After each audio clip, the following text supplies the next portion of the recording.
সাধারণ সম্পাদক শাহিনুর নার্গিস, উত্তরের সদস্য সচিব অ্যাডভোকেট রুনা সহ ঢাকা জাতীয়বাদী মহিলা দল কেন্দ্রীয় কমিটির বিভিন্ন পর্যায়ের নেতৃবৃন্দ এবং ঢাকা মহানগর উত্তর এবং দক্ষিণের আমার সংগ্রামী বোনেরা যারা আজকের অনুষ্ঠানে উপস্থিত হয়েছেন এবং সাংবাদিক ভাইরা, সবাইকে আসসালামু আলাইকুম।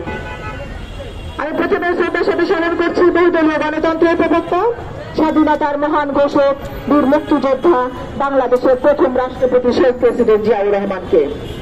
আমি শ্রদ্ধার সাথে স্মরণ করছি সাবেক তিনবারের প্রধানমন্ত্রী, বাংলাদেশের প্রথম নারী প্রধানমন্ত্রী, গণতন্ত্রের মাতা আপসী নেত্রী দেশনেত্রী বেগম খালেদা জিয়াকে।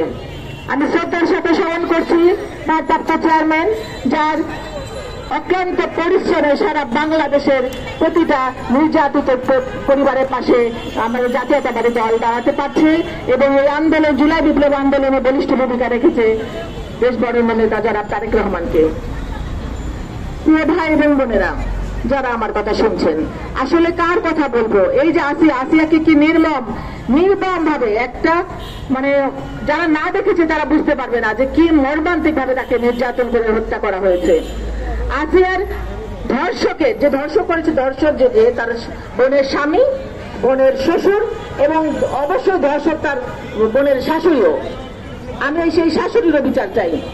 তারা তিনজন এইদের বিচার চাইতে না চাইতেই আবার একজনের বিচার চাওয়া শুরু করার আগেই আরেকটা শিশু ধর্ষিত হয়ে যায়। হলো শেরপুরে, হলো জামালপুরে, ময়মনসিংহে, কুমিল্লা। আমরা কাকে রেখে কাকে বলবো?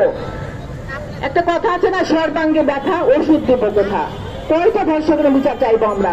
এই ধর্ষণটা আসলে একটা মহামারী আকারে রূপ নিয়েছে, আর রূপ নিয়েছিল এই আমাদের স্বৈরাচারী শেখ হাসিনার সময়। হাসিনা এই থেকে বৈধতা দিয়েছে ধর্ষণকে। একটা অন্যায় যদি কেউ করতো, অন্যায় মানে কি? শেখ হাসিনার বিপক্ষে যাওয়া মানেই অন্যায়। এটা ছিল শেখ হাসিনার কাছে, যে আমার বিপক্ষে যে যাবে সেই অন্যায়কারী, তারই বিচার হবে। তো বিচারটা কি? ধর্ষণ। যে আমার বিপক্ষে যাবে তাকেই ধর্ষণ করো। আপনারা দেখেছেন সুবর্ণচরের পারুলকে কিভাবে ধর্ষণ করা হয়েছিল। তার অপরাধ কি ছিল? ধানের শীষে ভোট দিয়েছিল। এই ধানের শীষে ভোট দেওয়ার জন্য তার অপরাধী করলো কি করে? ধর্ষণ করে। এটাই হলো তার শাস্তি। তো এই বিচার আমরা পেয়েছি এই শেখ হাসিনার সময় থেকে। তো এখন এইটাকে আমাদের কমিয়ে আনতে হবে। কমিয়ে আনতে কিভাবে?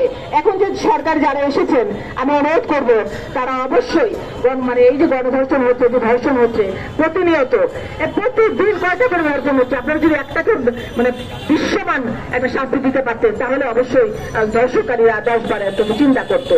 তো আমরা বারবার বলি যে আমরা প্রকাশ্যে শাস্তি চাই, প্রকাশ্যে ফাঁসি চাই, যেটা হাজার হাজার লক্ষ লক্ষ জনগণ দেখবে এবং ভিক্টিম পরিবার দেখবে যে ফাঁসি কার্যকর হচ্ছে।